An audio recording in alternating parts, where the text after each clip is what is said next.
It's no secret that Furiosa is underperforming in the box office. It's doing historically bad, and everyone is quick to give their 2 cents as to why that is. So keeping with that, it's my turn, and as you know, I can never be wrong. This is the based opinion, based on facts and logic that is. So let's go through some of the reasons people are pushing as to why Furiosa isn't doing well, and then we'll get to the real reason, which is 100% correct and infallible, as to why it's actually flopping.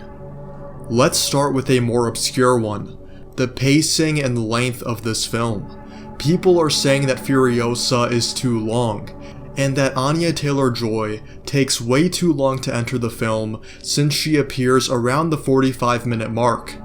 Now I'm gonna be honest in this video and take the gloves off. If you can't handle 45 minutes of amazing world building with great intensity and great performances from Chris Hemsworth and the rest of the cast, then go back to Reddit text-to-speech with Subway Surfers playing in the background.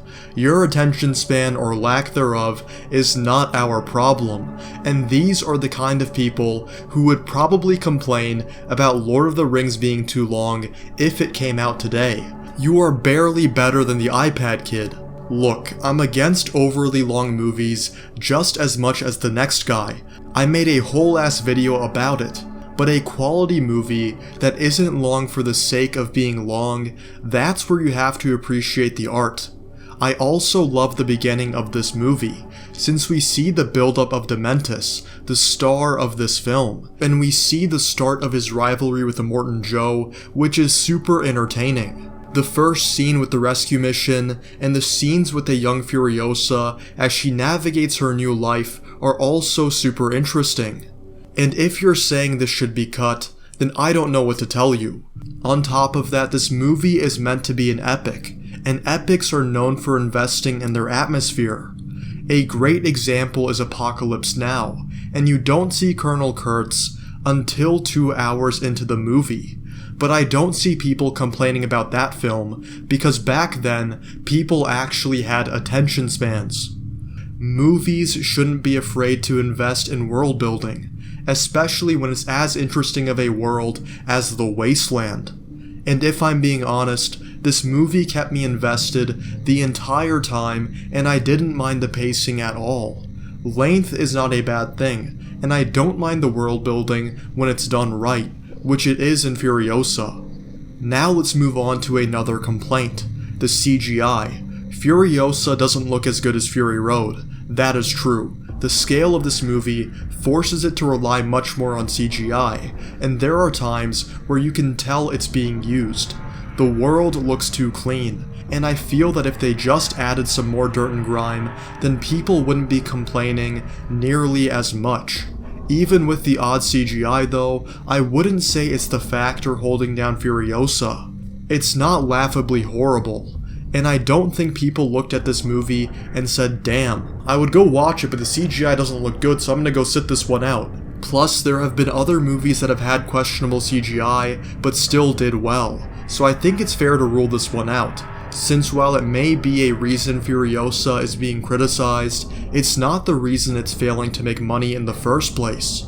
The next point I will talk about is the movie having Mad Max in the title, but not having Mad Max himself. If we're getting in the weeds here, then he does make a cameo, but I understand this is not a film dedicated to the character who is in the title. The reason behind this is clearly so people know that the movie deals with the same world, and the studio hopes to get more seats filled from people being aware that this movie is linked to Fury Road. I understand the complaints, and I agree it's more appropriate to just title the movie Furiosa, but from a marketing perspective, you can understand why the studio is hesitant and wants people to know that this ties into Mad Max Fury Road. I have also seen people saying that they are upset that they chose to make a film on Furiosa rather than Mad Max, and if I'm being honest, I don't understand this complaint.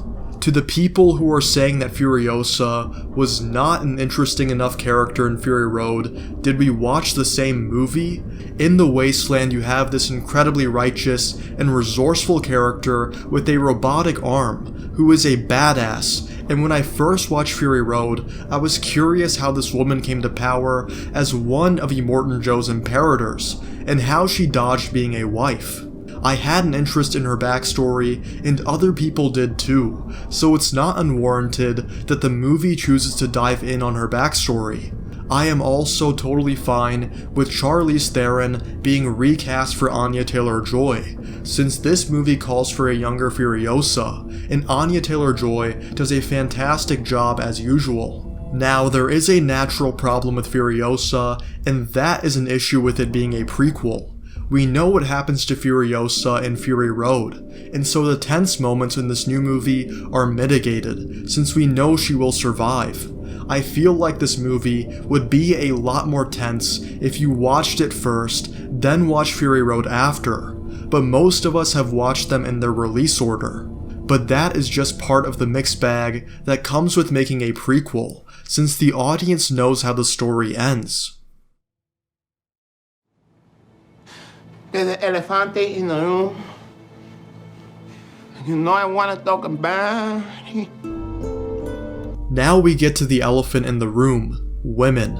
I have seen so many people positing that the girl boss trope finally backfired on Hollywood, and they are getting what they deserve.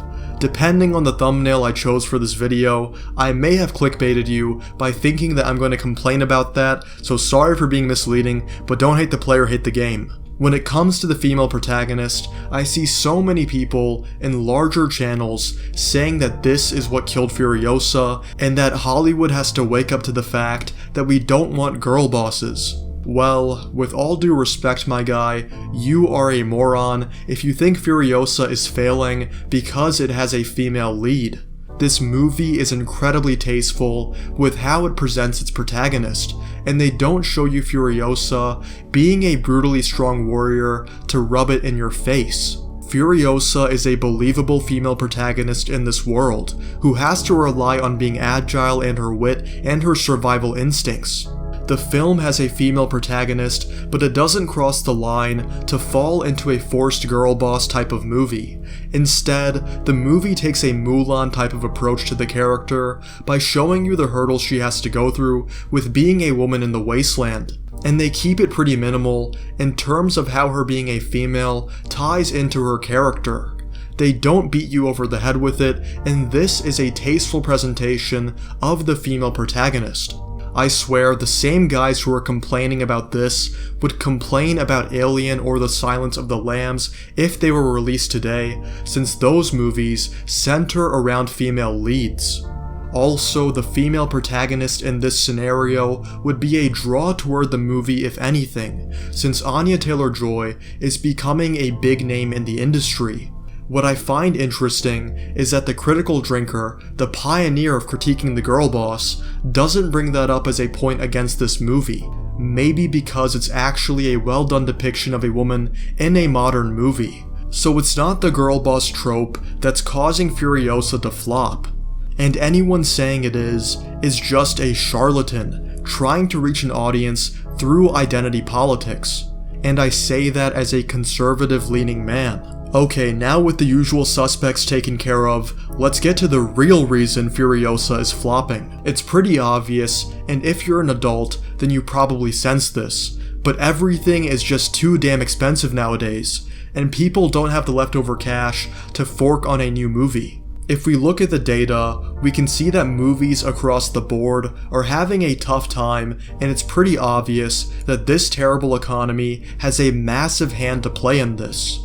I'm extremely confident that if this movie came out a few years ago, or even last year, then it would have done incredibly well, since it's a great movie and a perfect blockbuster. The problem is that everything is just too expensive right now, and when people can't afford to pay rent and McDonald's becomes a luxury, then they won't be able to afford a ticket to the movies. The terrible economy we have right now has shown its effect on the box office, where movies you would expect to do significantly better have struggled to turn a profit.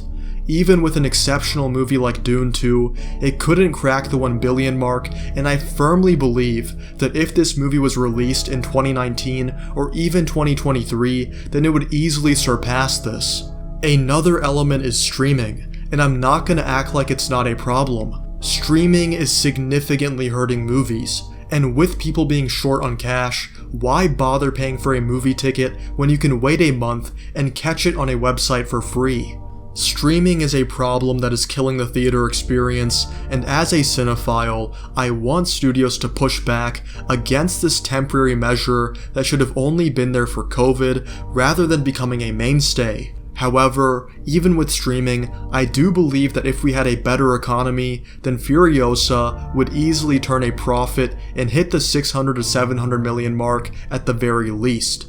Furiosa is a theater movie, and people would recognize that and watch it in the theaters if they had the funds. So why is Furiosa not turning a profit? Because when government bad and money low, people not gonna spend money on luxury item like movie. Mystery solved. Check out my Glaze Fest if you want to see more on the positives of Furiosa.